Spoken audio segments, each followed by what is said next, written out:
Kanha. Yes. Naina teacher, you can continue. चलो आपण सुरू करूया. आपण कुठून सुरुवात करतो? Everybody please fold your legs. सगळ्यांनी मांडी घालायची आहे. म्हणजे काय होतं, एके ठिकाणी बसता येतं. हालायची, नाचायची, उठायची गरज राहत नाही. सगळेजण एका जागी बसले का? Very good. अव्यान मांडी पण घालायची बाळा. Please fold your legs. Back straight. Very good. कोणी म्हातारे आजोबा नाही आहेत ना? सगळेजण एकदम फ्रेश फ्रेश उत्साही आहेत ना? मग पाठ एकदम ताठ ठेवायची आणि join your hands. Now everybody please close your eyes. It is compulsory. Please close your eyes.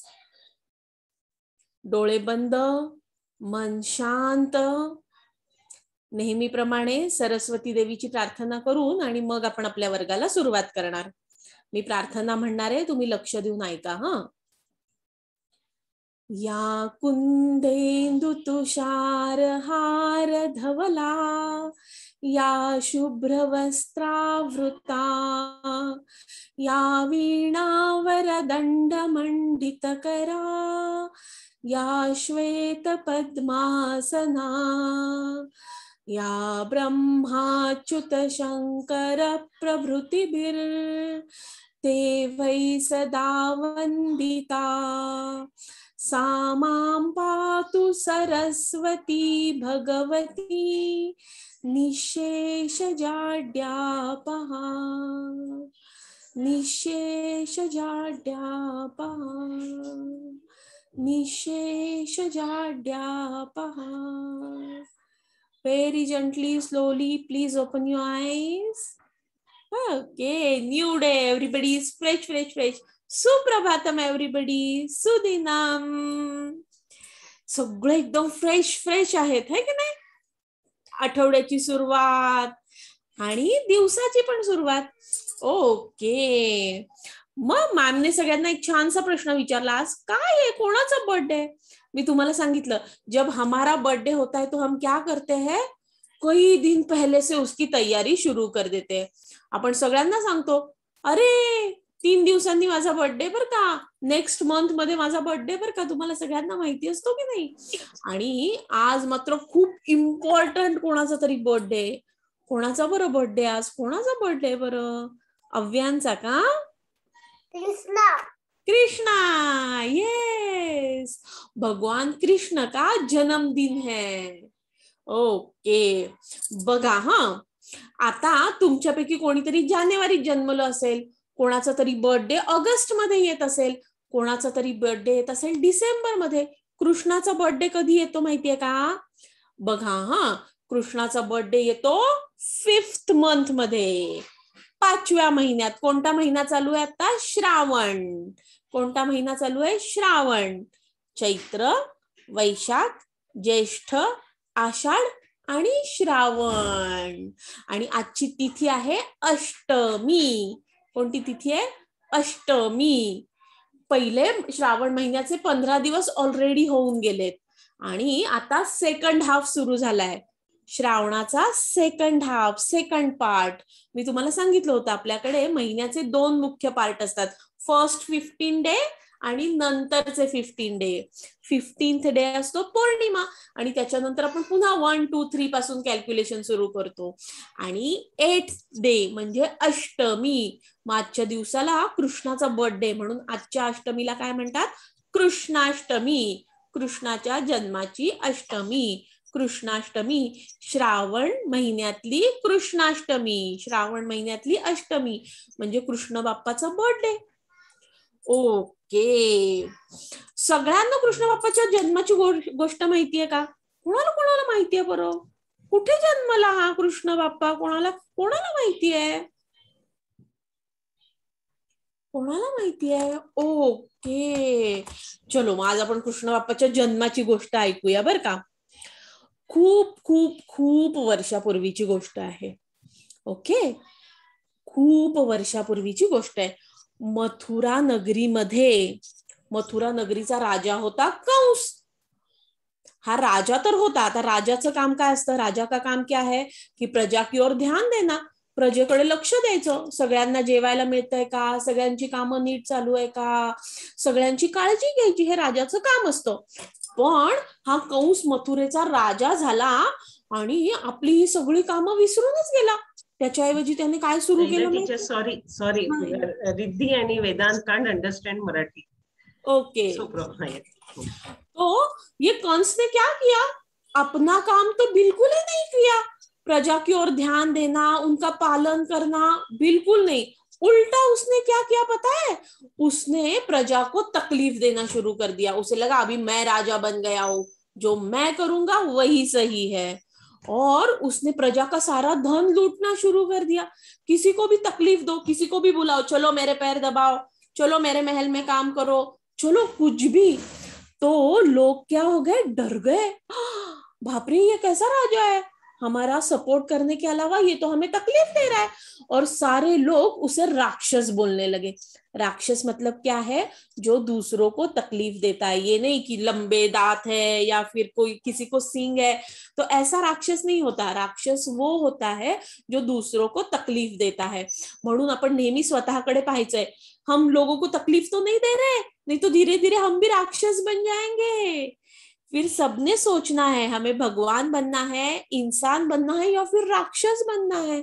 राक्षस वो है जो दूसरों को तकलीफ देता है, जो माँ को परेशान करता है बहुत ज्यादा, पड़ोसियों को परेशान करता है, दूसरों की चीजें खींच के लेता है, मांग के बिल्कुल नहीं लेता.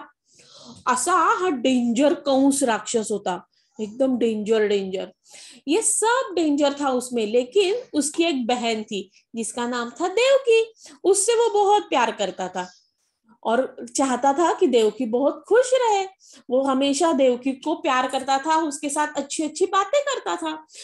धीरे धीरे क्या हो गया, देवकी बड़ी हो गई और देवकी की शादी करने की बारी आ गई.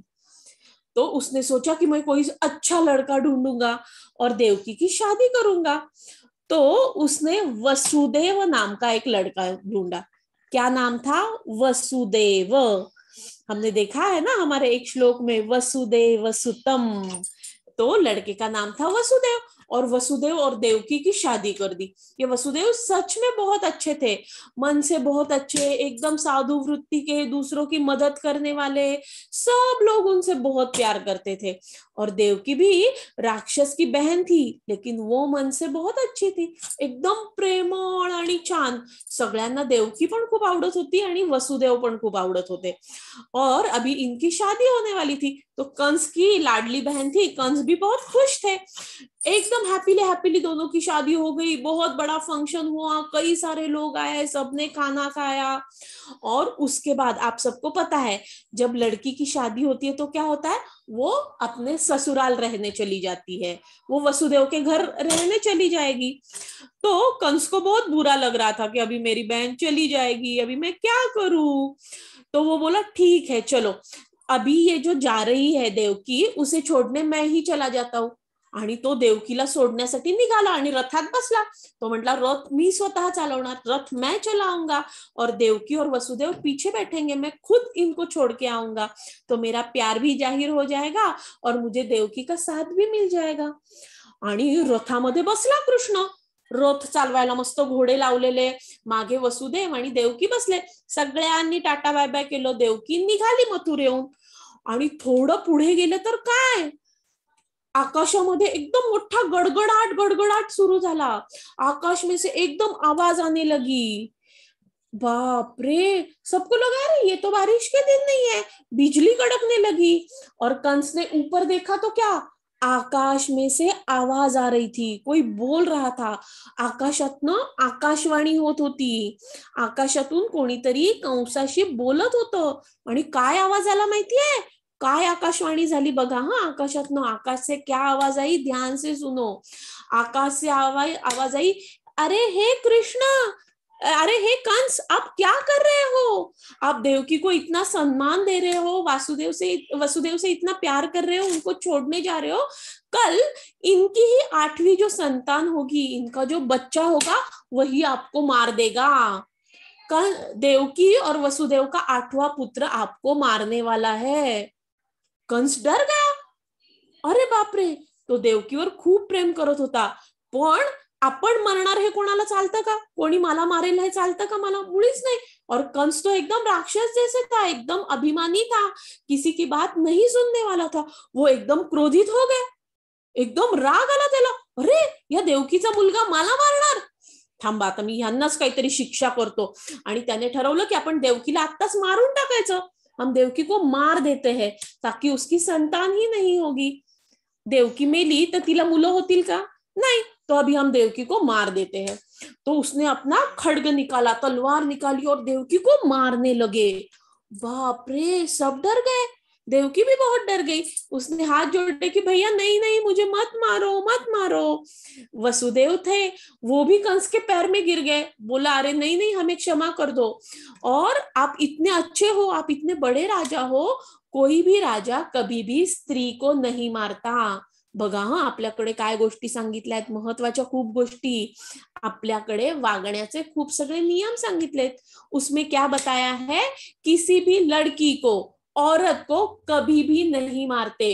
Always respect woman. ये हमारा पहला नियम है. हमारी संस्कृति का पहला नियम क्या है? Respect women's.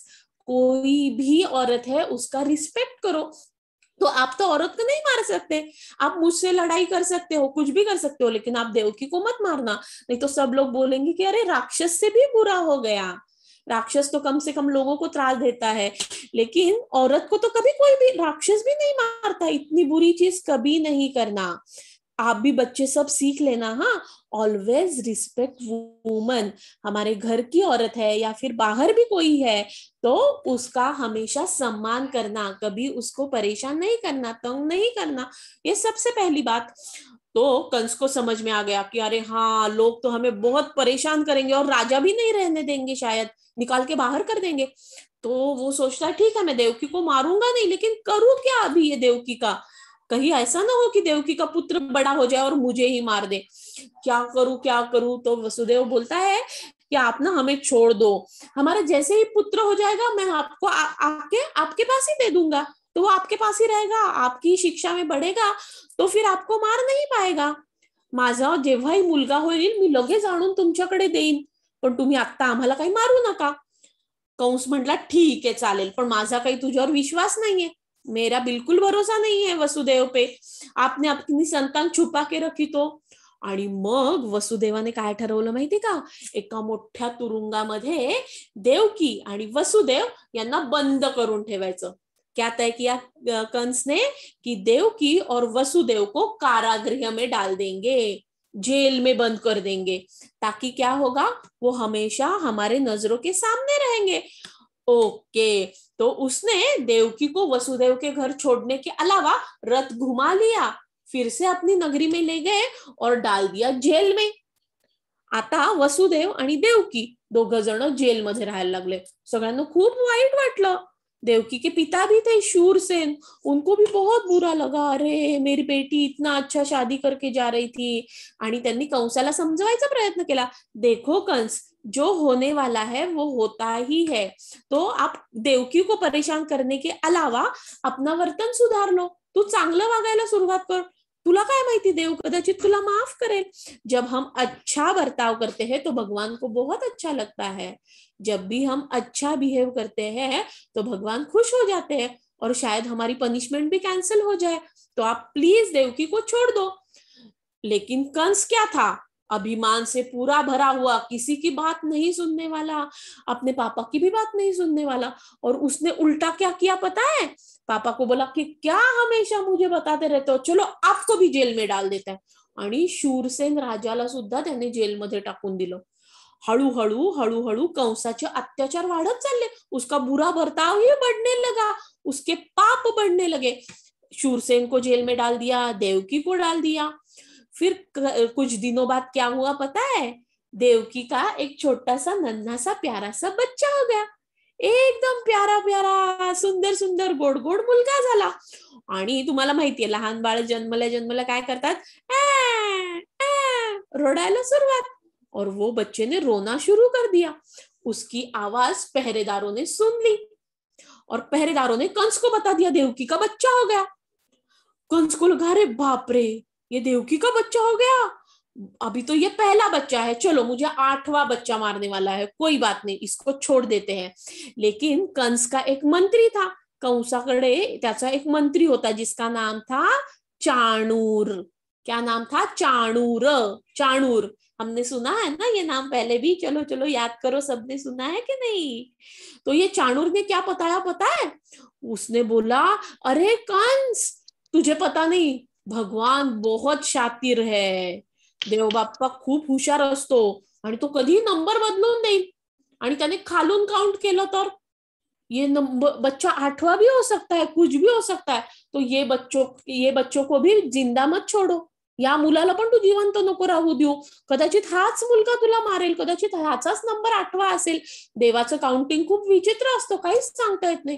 कंस को ये बात तो समझ में आ गई कि अरे, और उसने क्या किया पता है? इतना छोटा सा बच्चा, उसके पैर को पकड़ा, ऐसे गोल गोल घुमाया, और एक बड़ी शिला थी, मोठा दगड होता, त्याच्यावर जोरात आपटलं। बापरे, तो लहान मुलगा देवबाप्पाच्या घरी निघून गेला। वो छोटा सा बच्चा, इतना सा 1 दिन का बच्चा, वो मर गया। सबको इतना बुरा लगा, इतने रोए सब लोग, देवकी भी बहुत रोई, बहुत रोई। लेकिन कंस के मन में कोई दया नहीं आई, उसको कोई भी बात ऐसे नहीं थी कि अरे मैं अच्छा बिहेव करूं, मैं अच्छा बच्चा बनूं, बिल्कुल नहीं। वो बुरे पे बुरे काम किए जा रहा था, अपने पापों का घड़ा जल्दी जल्दी भरते जा रहा था। फिर देवकी की दूसरी संतान हुई, उसको भी मार दिया। तीसरी हुई, उसको भी मार दिया। देवकी की उसने ऐसे करके 6 संतान मार दी। कितनी संतान मार दी? एकम, द्वे, त्रीणी, चत्वारी, पंच और षट, 6 मुलं मारली त्याने देवकीची। बाप रे, इधर देवकी को बहुत बुरा लग रहा था और वसुदेव को भी बहुत बुरा लग रहा था। अभी क्या करेंगे, कैसे हमारे बच्चे को बचाएंगे? और तभी देवकी को पता चला कि अभी उसको सप्तम, 7वीं बार भी बच्चा होने वाला है। अरे उसको तो बहुत बुरा लगा, अरे क्या करेंगे, ये 7वां बच्चा होगा लेकिन कंस इसको भी मार डालेगा, अभी हम कैसे करेंगे, हम क्या करेंगे? तभी वसुदेव की दूसरी पत्नी थी जिनका नाम था रोहिणी, वो मदद के लिए आ गई। और उन्होंने क्या किया पता है? उन्होंने वो 7वां गर्भ अपने पेट में ले लिया और वो चली गई बाहर। और देवकी की 7वीं संतान रोहिणी के पेट से जन्म लिया उसने, उसका नाम रखा बलराम, और उसको प्यार से बढ़ाने लगी। उसको मथुरा में भी नहीं रखा, उसको वृंदावन ले गए नंद राजा के पास, और वहां वो बलराम बढ़ने लगा। इधर क्या होता है पता है? देवकी 8वीं बार संतान को जन्म देने वाली है, अष्टम। देखो हाँ फिर से, एकम, द्वे, त्रीणी, चत्वारी, पंच, षट, सप्त, अष्ट। अभी अष्टम, 8वां बच्चा होने वाला है देवकी का। आणि देवकी आणि वसुदेव खूप घाबरतात, अरे बापरे, हा 8वां मुलगाच तर कंसाला मारणार, आता या 8व्या मुलाला आपण कसं काय वाचवावं, काय करावं, क्या करे, कुछ नहीं समझ में आ रहा है। जेल में बंद है तो कुछ कर भी नहीं सकते। तो उन्होंने क्या सोचा पता है? सब ध्यान से देखो हाँ, जब हम कुछ भी नहीं कर सकते तो हम क्या कर सकते हैं? तब हम भगवान की शरण ले सकते हैं, हम भगवान का नाम ले सकते हैं। और उन्होंने तय किया कि हम विष्णु भगवान की शरण लेंगे, विष्णु का नाम लेंगे, क्योंकि विष्णु भगवान जिस पे कृपा करते हैं उसके लिए अशक्य कुछ भी नहीं है। जब विष्णु भगवान की कृपा हो जाती है तो कुछ भी पॉसिबल है। अगर कोई बोल नहीं पाता लेकिन भगवान का ध्यान करता है तो वो बोल सकता है। तो श्लोक देखो हाँ, क्या भगवान का श्लोक बोल रहे थे वो? देवकी और वसुदेव दोनों भगवान का जाप कर रहे थे। कैसे जाप कर रहे थे? मूकं करोति वाचालम, मतलब कोई बोल नहीं सकता और भगवान का ध्यान करे तो बोल सकेगा। मूकं करोति वाचालम पंगुम लंघयते गिरिम, और किसी के पैर नहीं है लेकिन वो भगवान की शरण में चला जाए तो क्या होगा? वो बड़े से बड़ा पर्वत भी लांघ सकता है। ज्याला बोलता येत नाही पण त्याने देवाची सेवा केली, तपश्चर्या केली, तर काय होतं, त्याला बोलता येतं. एखाद्याला पाय नसतील पण तो देवाला शरण गेला की काय होतं, तो मोठ्यात मोठा पर्वत सुद्धा चढू शकतो, त्याला अशक्य काही नाही.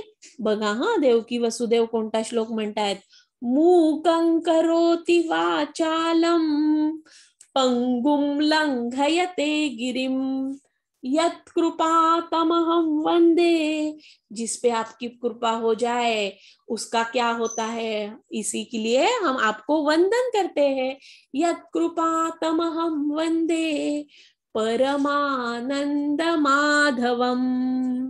अच्छा श्लोक है, फिर से एक बार सुनेंगे। सबका ध्यान मेरी ओर, चलो everybody be on your place, Riddhi be on your place, don't move. चलो सबका ध्यान टीचर की ओर, फिर से एक बार श्लोक सुनेंगे। मूकं करोति वाचालम पंगुम लंघयते गिरिम यत्कृपा तमहं वंदे परमानंद माधवम। अच्छा श्लोक है, फिर से एक बार पूरा ध्यान टीचर की ओर। मूकं करोति वाचालम पंगुम लंघयते गिरिम। गिरिम मतलब डोंगर, पहाड़, सबने ध्यान देना है। मूकं करोति वाचालम पंगुम लंघयते गिरिम यत्कृपा तमहं वंदे परमानंद माधवम। और देवकी और वसुदेव रोज जाप करने लगे, सुबह शाम दिन भर पूरा देर भगवान विष्णु का ही स्मरण, बाकी कुछ बातें नहीं, बाकी दिमाग में कुछ भी नहीं, सिर्फ भगवान की शरण में रहना, भगवान का नाम लेना, भगवान की सेवा करना। और धीरे धीरे क्या हो गया, भगवान उनको प्रसन्न हो गए। और एक दिन वसुदेव के सपने में साक्षात विष्णु भगवान आ गए और उनको क्या बोला कि अरे ये कंस है ना, ये बहुत लोगों को परेशान कर रहा है, तकलीफ दे रहा है, इसके लिए, इसको सीधा करने के लिए मैं खुद तुम देवकी के पेट से 8वें पुत्र के रूप में जन्म लेने वाला हूं, तो अभी आप डरो नहीं, सिर्फ जैसे जैसे आपके सामने आता जाता है आप करते जाओ। वाव, वसुदेवाला खूप आनंद झाला, अरे वा, प्रत्यक्ष विष्णु भगवान आपल्या पोटी जन्म घेणार, हमारा बेटा कौन बनेगा, प्रत्यक्ष विष्णु भगवान। वो बहुत खुश हो गए। और श्रावण मास सुरू हो गया, सारी ओर बारिश, तुम्हाला माहिती आहे श्रावणामध्ये किती पाऊस पडतो, सगळीकडे पाऊस पडत होता। आणि श्रावणातल्या कृष्ण अष्टमीला, श्रावण कृष्ण अष्टमी को रात के 12 बजे, बघा हा कृष्णाचा जन्म कधी झाला, श्रावण कृष्ण अष्टमी रात्रि 12 वाजता, रात के 12 बजे देवकी ने एक बहुत ही प्यारे बच्चे को जन्म दिया। इतका गोड गोड गोड गोड मुलगा होता, एकदम छान लक्ष सारखा गोड गोड दिसत होता, अव्यान सारखा, स्वयं सारखा, एकदम गोड। देवकी और वसुदेव तो उसको देखते ही रह गए, अरे बापरे किती छान आपलं गोड गोड बाळ। पण तेवढ्यात देवकीला कंसाची आठवण आली, अरे बापरे, आता कंस येणार आणि ह्याला मारून टाकणार की काय, अभी कंस आएगा और इसको मार देगा कि क्या होगा पता नहीं। और देवकी रोने लगी, हे भगवान, मेरे बच्चे को मत मारो, इसको बचा लो, इसको बचा लो। तेवढ्यात काय गंमत झाली माहितीये, त्या जेलचे दरवाजे आपोआप उघडले, कर कर कर कर कर कर कर कर, जेल के दरवाजे अपने आप खुल गए, कारागृह ओपन हो गया, कारागृह खुल गया। वसुदेव देखते ही रहा, अरे ये क्या हो गया। देवकी क्या बोलती है, अरे भगवान की कृपा से चलो कारागृह खुल गया, अभी आप क्या करो वसुदेव जी, ये कृष्ण को लेके बाहर किसी सेफ जगह पे छोड़ के आओ, इसको यहाँ मत रहने दो, ये कारागृह में रहेगा तो सुबह क्या होगा, सकाळी सकाळी कंस येईल आणि ह्या मुलाला मारून टाकेल, सुबह सुबह कंस आएगा और इसको लेके जाएगा, आप ऐसा मत करो, अभी दरवाजे खुल ही गए हैं, शायद किसी की गलती से कुलूप खुल गया होगा, किसी की गलती की वजह से ये लॉक ओपन ही रह गया है, तो चलो दरवाजा खुला है, आप अभी इसको लेके जाओ। वसुदेव को भी ये बात अच्छी लगती है और वो क्या करता है पता है, एक टोकरी में थोड़े से कपड़े रख के उस पे अपने छोटे से बच्चे को रख देता है। दूसरे कपड़े से उसको ढक देता है और वो टोकरी अपने माथे पे उठा लेता है. छानशा टोपलीमध्ये तो छोट्या बाळाला ठेवतो, ती टोपली आपल्या डोक्यावर ठेवतो आणि कारागृहातनं बाहेर पडायला लागतो. आता पण त्याच्या मनात भीती आहे बरं का, की जे पहारेकरी आहेत, जो सारे दरबान है, कहीं वो हमें पकड़ ना ले. पण वसुदेव बाहेर येतो आणि बघतो तो काय, सारे दरबान सोए हुए, रात का समय है, 12 बजे है, सारे पहरेदार सोए हुए हैं और धीरे से आवाज किए बिना वसुदेव जी कारागृह के बाहर चले आते हैं और चलने लगते हैं. उनको याद आती है हमारे एक दोस्त की. उनका एक दोस्त है जिसका नाम है राजा नंद. क्या नाम है? राजा नंद. वो गोकुल में रहता है. तो वसुदेव जी सोचते हैं कि इसको हम वही छोड़ के आएंगे नंद के पास, और वो गोकुल की ओर चलने को सुरुवात कर देते हैं. गोकुळाकडे जायला सुरुवात करतात. गोकुळाकडे जायचं असतं, पण गोकुळ आणि मथुरा यांच्यामध्ये एक खूप मोठी नदी वाहत असते. नाव असतं यमुना. कोणती नदी असते? यमुना. और यमुना के बीच में से जाना है. अरे बाप रे, लेकिन अभी बच्चे के लिए तो जाना पड़ेगा. और वसुदेव जी क्या करते हैं, नदी में पैर धर देते हैं और नदी क्रॉस करने की शुरुआत करते हैं. तब कोई पुल नहीं था, तब कोई ब्रिज नहीं था, नदी के अंदर से, लेकिन कोई नाव नहीं, कुछ नहीं. इसके लिए वसुदेव जी जाना शुरू कर देते हैं. और धीरे धीरे क्या हो रहा है देखो, हाँ, बारिश भी आ रही है और नीचे से जमुना का पाणी भी बढ़ रहा है. यमुना नदीचं पाणी खूप वाढत असतं, वरनं पाऊस पडत असतो. वसुदेवाला खूप काळजी वाटते, अरे काय करावं. आणि यमुना नदी वाहत वाहत मोठी होत होत होत वसुदेवाच्या कमरेपर्यंत येते. वसुदेव पुढे जातात, छातीपर्यंत येते और धीरे धीरे यहाँ तक, नाक तक आने लगती है. वसुदेव को लगता है अरे बाप रे, अभी ये हम कैसे करेंगे. तभी क्या होता है पता है, उनकी टोकरी से वो छोटा सा बच्चा पैर बाहर निकालता है और यमुना जी को पैर लग जाता है छोटे बच्चे का. त्या छोट्या बाळाचा पाय यमुना नदीच्या पाण्यामध्ये जातो आणि जसा पाण्यामध्ये पाय जातो, जैसे ही बच्चे का पैर वो यमुना के जल को लगता है, सारा जल अपने आप बाजू हो जाता है और एक अच्छा सा रास्ता बन जाता है. एकदम छान रस्ता तयार होतो आणि वसुदेव जी त्या रस्त्यावरनं चालत चालत चालत गोकुळामध्ये जातात. जाते हैं, नंद का दरवाजा खटखटाते हैं. सब सोए, दरवाजा भी खुला है. अरे नंद जी सोए हुए, अभी क्या करेंगे. ते आतमध्ये महालात जातात तर तिथे नंदाची राणी यशोदा मस्त झोपलेली असते आणि तिच्या पुढे पण एक छोटंसं बाळ असतं. आज तिला पण एक छोटंसं बाळ झालेलं असतं, उसकी भी छोटी बेबी है.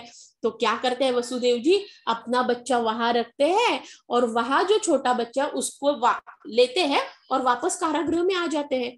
जैसे ही वसुदेव वापस कारागृह में आ जाते हैं, दरवाजे अपने आप बंद हो जाते हैं और वो बच्ची रोने लगती है. इतनी देर तो सारा शांत था, लेकिन जैसे ही कारागृह के दरवाजे बंद हो जाते हैं तो बच्ची रोने लगती है छोटी सी. कंस को पता चल जाता है कि अरे देवकी की 8वीं संतान हो गई. वो आते हैं कारागृह में, अरे तेरी 8वीं संतान हो गई, चलो मैं अभी इसको भी मार देता हूं, तो ये मुझे नहीं मार पाएगा. हर कोई मरने से डरता है और विशेषतः जो बुरे काम करते हैं वो तो बहुत ज्यादा डरते हैं. तो कंस तो राक्षस के जैसे कर रहा था, तो वो तो बहुत डर रहा था. तो जल्दी से भाग के कारागृह में आ गया. उसने उठाया बच्चे को, अरे बोला ये तो लड़की है, मुझे तो लगा कि बच्चा होगा. आकाशवाणी ने तो बोला था कि बच्चा होगा, लड़का होगा तो वो मुझे मारेगा, लड़की मुझे कैसे मारेगी. तो देवकी बोलती है प्लीज इसे छोड़ दो ना, फिर ये लड़की है, इसको मत मारो, इसको छोड़ दो. लेकिन तभी फिर चाणूर आते हैं और बोलते हैं कि किसी को भी नहीं छोड़ना, किसी को भी नहीं छोड़ना. और तभी उसका पैर पकड़ के, वो बच्ची का पैर पकड़ के कंस उसको मारने लगता है. ऐसे गोल गोल गोल गोल घुमाता है और अभी पत्थर पे डालेगा. तब क्या होता है पता है, ती मुलगी आकाशात उडायला लागते, ऊपर चली जाती है, बिल्कुल पत्थर पे नहीं गिरती.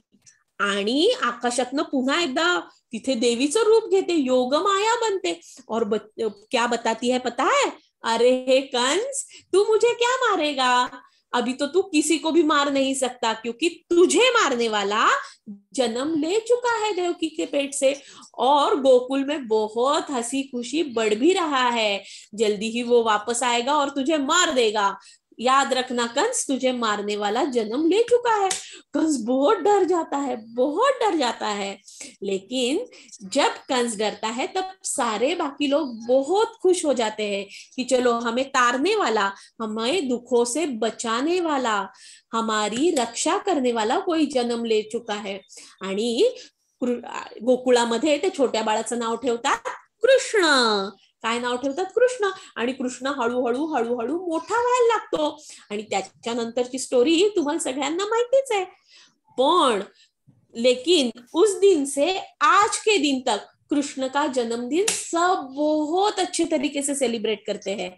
आपला आपला वाढदिवस तर आपण सेलिब्रेट करतोच, पण कृष्णाचा वाढदिवस सगळ्यात मोठ्या प्रमाणात सेलिब्रेट करतात, क्योंकि कृष्ण ने राक्षस से इस जग को बचाया, बुरी चीजों से इस जग को बचाया। और सबसे बड़ी बात, कृष्ण ने हमें सिखाया कि प्यार का इंपॉर्टेंस क्या है। एक दूसरे से प्यार करो, सबके साथ शेयरिंग करो, एक दूसरे की मदद करो। दूसरे से प्यार करने से ही हमारा जीवन बहुत खुश और अच्छा बनता है। इसीलिए उस दिन से लेके आज तक श्रावण की कृष्ण अष्टमी में हम सब कृष्ण का जन्मदिन मनाते हैं और कृष्ण भगवान का गाना गाते हैं, श्लोक बोलते हैं। क्या श्लोक बोलते हैं हम सब? श्री कृष्ण गोविंद हरे मुरारे, हे नाथ नारायण वासुदेव, जिह्वे पिबस्वामृतमेतदेव, गोविंद दामोदर माधवेति। फिर से एक बार, हाँ चलो हम सब कृष्ण का भजन करेंगे। Everybody please join your hands और सब मेरे साथ गाने की कोशिश करेंगे। श्री कृष्ण गोविंद हरे मुरारे, हे नाथ नारायण वासुदेव, जिह्वे पिबस्वामृतमेतदेव, गोविंद दामोदर माधवेति। ये सारे हमारे कान्हा के नाम है, हमारे कृष्ण के नाम है, हमारे वासुदेव के नाम है। वसुदेव का पुत्र वासुदेव। हमने और एक श्लोक सुना था, कौन सा श्लोक सुना था?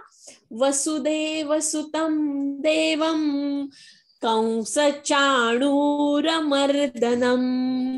देवकी परमानंदम, कृष्णम वंदे जगद्गुरुम। तो आज आप सब लोग क्या करोगे पता है? आज सगळ्यांनी काय करायचं माहितीये? संध्याकाळी देवापाशी दिवा लावला कि देवापाशी बसायचं, भगवान के पास जाके बैठना और ये कृष्ण का श्लोक ध्यान से बोलना। क्या बोलेंगे? वसुदेव सुतम देवम कंस चाणूरमर्दनम, देवकी परमानंदम, कृष्णम वंदे जगद्गुरुम। सबका लर्न हो गया है ना? हम इतनी देर से लर्न कर रहे हैं। येस, आज सगळ्यांनी देवापाशी हा श्लोक म्हणायचा, कृष्णाला नमस्कार करायचा आणि त्याला सांगायचं की तू जसं वाईटाचा नाश केला, बुरों को नष्ट कर दिया, वैसे ही मेरे अंदर के भी सारे बुरे काम, बुरे विचार नष्ट कर दो और मुझे प्यार की शिक्षा दो, मैं सबसे प्यार कर सकूं, मी सगळ्यांवर प्रेम करू शकेल, मी सगळ्यांशी माझ्या गोष्टी शेअर करू शकेल, असे विचार मला दे, अशी कृष्णाची प्रार्थना करायची और सब मिलके कृष्ण का जन्मदिन सेलिब्रेट करेंगे। रात को 12 बजे ना टीचर? यस, रात को 12 बजे। हमने बताया था आपको, रात को 12 बजे कृष्ण का जन्मदिन सबने सेलिब्रेट करना। ओके, जो बच्चे हैं कृष्ण के जैसे ड्रेप करेंगे और जो साड़ी लेके आए राधा के जैसे बनेंगी, तैयार होंगे और सारे कृष्ण भगवान के श्लोक बोलेंगे। ओके ओके, तो चलो आज यहीं पे रुकते हैं और दिन भर क्या करेंगे? कृष्ण का स्मरण करेंगे और रात में कृष्ण का जन्मदिन मनाएंगे। सो बी हैप्पी, कृष्ण भगवान के जैसे प्लेफुल रहना, हैप्पी हैप्पी रहना। वो कैसे हमेशा हंसते खेलते रहते थे, वैसे ही आप भी दिन भर रहना। अभी यही रुकेंगे, पुनः मिलामः। धन्यवाद। Just for Krishna, he wants to show you. धन्यवाद। हो, व्हेरी नाइस डियर। अरे वा, किती सुंदर। उद्या सगळे मुलं कृष्ण बनणार आहेत ना? कृष्ण नाही, वसुदेव आणि अच्छा, वसुदेव आणि देवकी असं का हा. यशोदा आणि नंद असं? यशोदा आणि हे यशोदा. ओके, यशोदा आणि नंद बनणार आहे. ओके, अलग कंपटीशन है कल टीचर. यस. सारे फोटो भेजना, मैं यस, देखती अपने हूँ. ग्रुप पे रहेंगे सारे फोटो. यस यस, मैं नहीं ना, और सबके आप हो फोटो ना टीचर. यस, मैं सबके फोटो देखती हूँ हमेशा. Yes, आप बहुत yes. अच्छी एक्टिविटी करते हो सब. बच्चे बहुत अच्छा करते हैं. Yes, they are चलो. very enthusiastic and parents also. Yes, yes. Yes. Yeah. चलो, B students please join B class.